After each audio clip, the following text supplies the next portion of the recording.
There we go. There we go. That one feels pretty good. Come on. Come on, son. Oh, that's a good one, folks. It's a beautiful bass. Come on. Easy does it. Oh. Using a light line, I gotta be careful here. Come on. Come on. Come on. Look at the size of that fish, folks. Yeah. Woo, look at that fish, folks, on that swim bait. Look how he ate that. Oh my goodness. Oh my goodness. Look at the size of that fish, folks. Is that not a gorgeous bass right there? Huh? Let me pull out here a little bit. You know, today we're at Apache Lake, and I'm gonna pull out here a little bit because we're gonna weigh that fish. Our first fish of the day, we just got here. Oh my gosh. We're here in February, and man, these are the kind of fish you can catch. I've got to pull out my Bubba scale in my messy boat here for that I got from DD26 Fishing, and we're gonna weigh this fish. We're gonna weigh this fish, folks. Oh my goodness. Oh my goodness. That was like the second cast. 410. Can you see that? Oh my gosh. Yeah. I'll tell you what, man, we gotta let her go. Let's get her back in the water. That is a beautiful, beautiful bass right here at Apache Lake. Go on, baby. Oh my gosh. You know, folks, I just had a thought with this wind blowing a little bit. We got a little breeze today, and we're here in late February, mid-February, and the water's cold. It's like 54 degrees, and man, this time of year, the days are longer. We got a moon trying to come out, and I thought, you know what? Anytime you get wind blowing banks like this, and there's really no way to get out of it at Apache a lot of times, man, I'm gonna start hitting some of that rocky bank, and I'm just throwing just a little swim bait, 1/4 ounce ball head with a little Kitech swim bait on there, with a little boot tail on there. And I'll tell you what, that's electric shad, and I'm throwing it on 8-pound test line, and it just felt spongy. I'm reeling it in, and I'm like, all of a sudden it got spongy. I didn't really feel the big bite, and man, what a way to start the day right there. I got to go back. We've kind of drifted down, but I'll tell you what, you can have a lot of fun this time of year with these little swim baits. You're offering something slow, something subtle, and you want to throw it kind of light so you can keep it over the rocks. If you threw something too heavy, then it has a tendency to want to get down on those rocks and you're getting hung up a lot. On this, we just coming down this bank, just made a long cast, kind of paralleling the bank, and that's how we just caught that fish. The one thing I love about February fishing is it's cold. It's really cold, but you got a chance of catching a big giant fish, because these fish are gonna start, those bigger female fish like that are gonna start getting eggs built up in their belly. They're gonna weigh a lot, you know? So, man, that was just a fat, juicy fish. And come March, April, they start spawning. So, man, these fish are, you know, gonna come up, start feeding a little bit off and on. And this is the bait we're gonna try today and see if we can't catch some fish like that all day long. That's what I want right here at Apache Lake. There's one. There's one. He ain't very big, but he's a fish. Oh, come on, son. What do I got there? Wait a minute. Wait a minute. Wait a minute. Oh, there we go. Okay. They're liking that little swim bait right off that point. Some days you find a way to find the right bait out of your tackle box and start catching fish. You know, Apache Lake is a lot of fun to fish. There's not a lot of fishermen out here. It's cold. But in saying that, you know, the fish are kind of lethargic. It's hard to get them on a ton of reaction. So this little thing here is a little more subtle. And what I love about this bait too is you can be going down the bank, just casting and whining, just bring it in slow. And then you might see something on your forward facing sonar and be able to throw right out to it, just dart this right out to it and let it fall down to it and start reeling. A lot of times you can pick up those fish as well.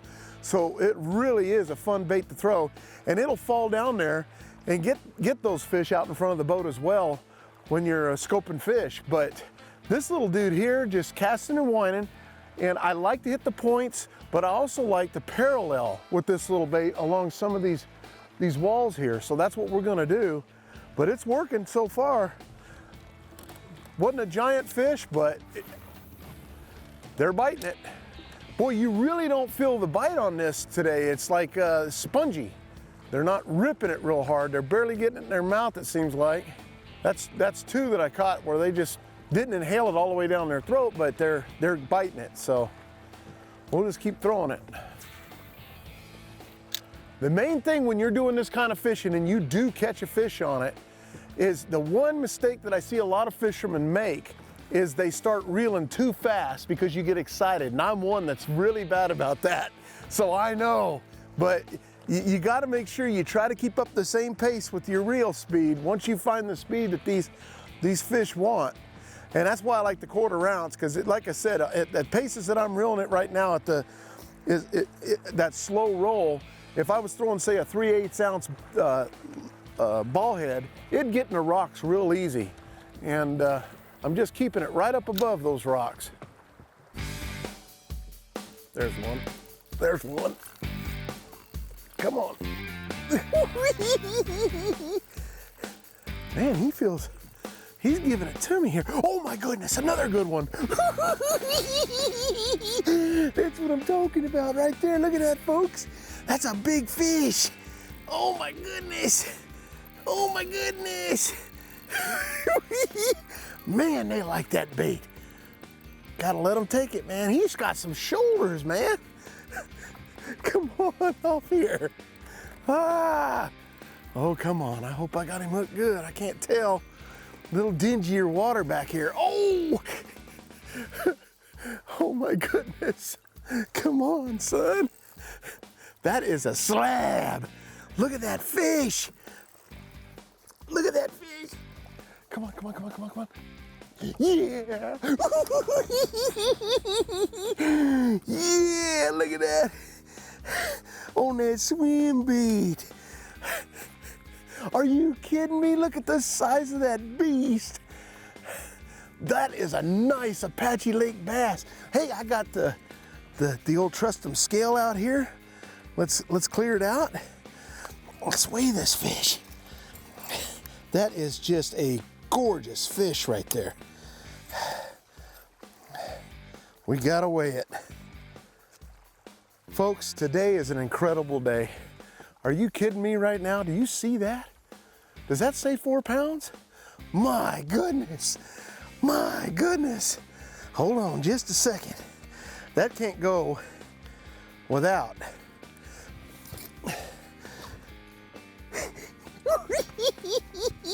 Look at that. We'll let her go. Look how fat the belly is on that fish. We'll let her go. So there's 2 4-pounders off that little swim bait today. Oh my goodness.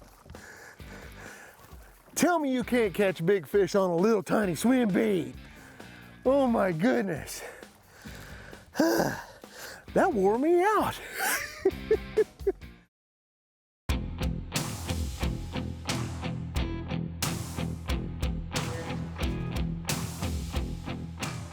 You know, I'm just taking this little bait and reeling it slow. But I think one thing that's key when you're throwing this kind of bait, and I know a lot of people just love to throw the braid to fluoro line, where you're using braid line and then you tie on a fluorocarbon leader, and that does work, you know. But for this particular technique, I like to go straight fluorocarbon line. And I'm throwing that just straight 8 pound, and I'm gonna tell you why. One of the reasons that people go to the braid, they don't like line twists. But when you're throwing a bait like this that has that boot tail on it, the bait's not spinning like this and it's not twisting your line like, say, a drop shot would or something like that. So the reality is you can throw this bait. I'm gonna have to put another one on. They've tore this up, those 3 fish. But this bait will come through the water column straight, and it'll just kind of shake and shimmy. The back tail keeps it from turning over and around, so you don't have to worry about the line twist. So you can go straight fluorocarbon. Anytime you don't have a knot in there, it's even that much better. There's one. There's one. Oh, that's a good one. That's a good one. Come on. Come on. Come on. Let us see you. Let us see you. This one feels good. I can't get him up. Oh my goodness. I can't get this fish up. Oh my goodness. He's a good one, folks.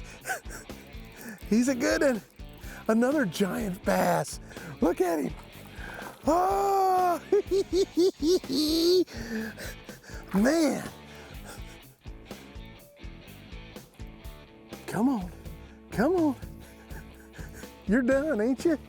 Ain't you done yet?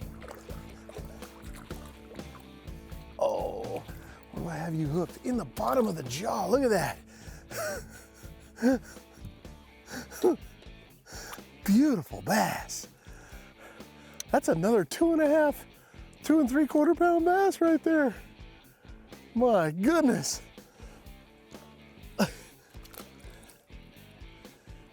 You know, fishing's all about angles. And we went down this bank and we actually fished, you know, the other way, heading down this bank. We turned around and we're coming back the other way. We're offering the fish something a little different coming the other way.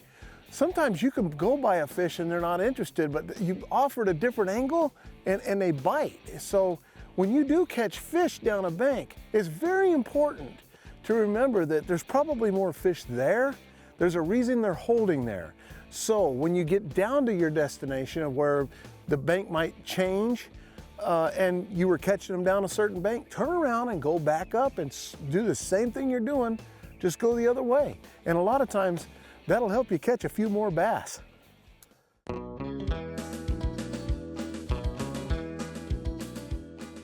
Hey folks, for my tip of the week, you know, a lot of times when you're casting with line, the fluorocarbon line, it's a stiffer line. So when you're putting it on your spinning rod, sometimes it comes off. When you're casting, you'll get these little loops once in a while.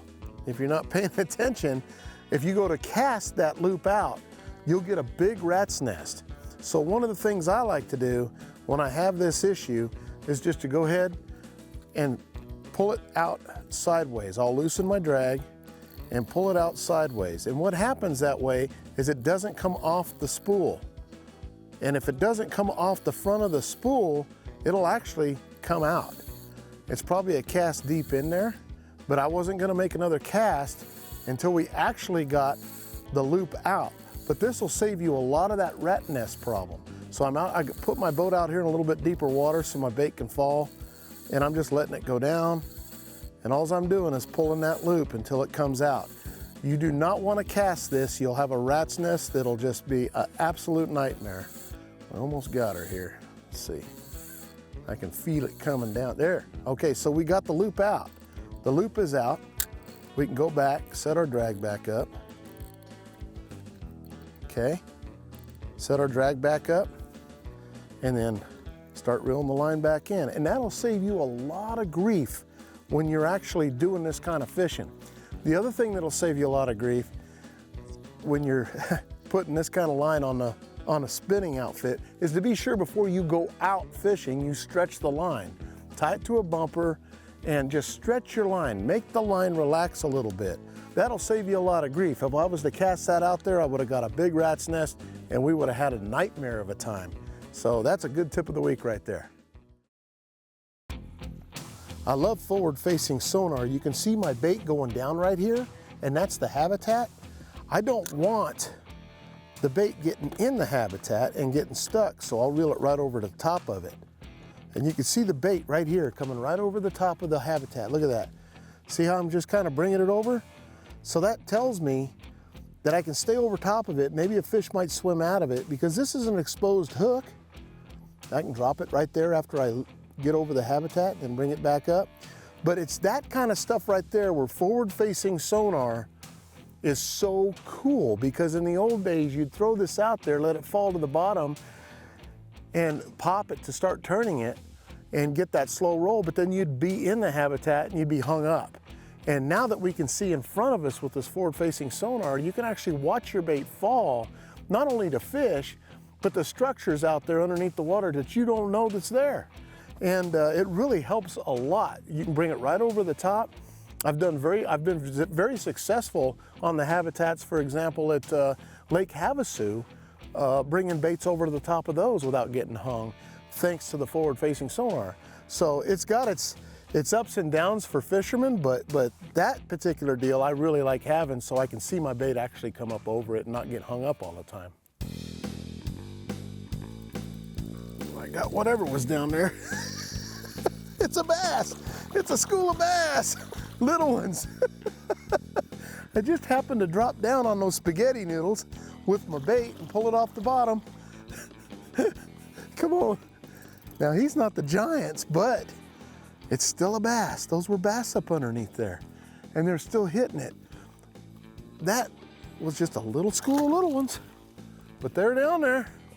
You know, that's the thing I love about this bait, and what I was explaining to you before was the fact that you can cast and wind this thing, but if you see something on your radar, you can drop right down to it and just kind of slowly pull up. That little boot will move, and boy, they just come right up after it. You know, sometimes you can take a little bit of a chartreuse, the spike it pin, it's got a little garlic on it too, and just kind of barely tip the tail to give it that, especially when the light level starts going down a little bit, it lets in my opinion, the fish see it a little bit better. They can see that tail wag real good. So I'll put a little chartreuse just on the tip, not the whole tail, just on the bottom tip. And when that thing's flaring across there like that, they can really see it good. And they eat bluegill, and bluegill have that chartreuse tip as well. So if they're eating any kind of bluegill or anything like that, they might think it's a small bluegill and hit it. So it doesn't hurt to put a little chartreuse tip on these baits. You'll still catch fish on them.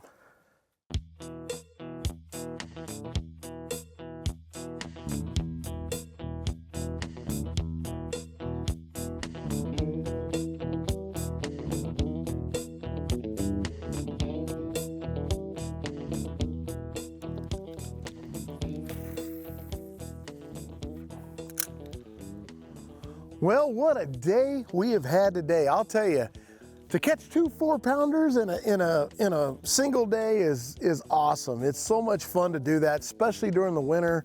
You know, mid-February, it can be tough, but it can also be very rewarding, as you saw today. It wasn't like we set it on fire today by catching a lot of fish, but hopefully you learned a new technique, and it does work, and it's a lot of fun to throw.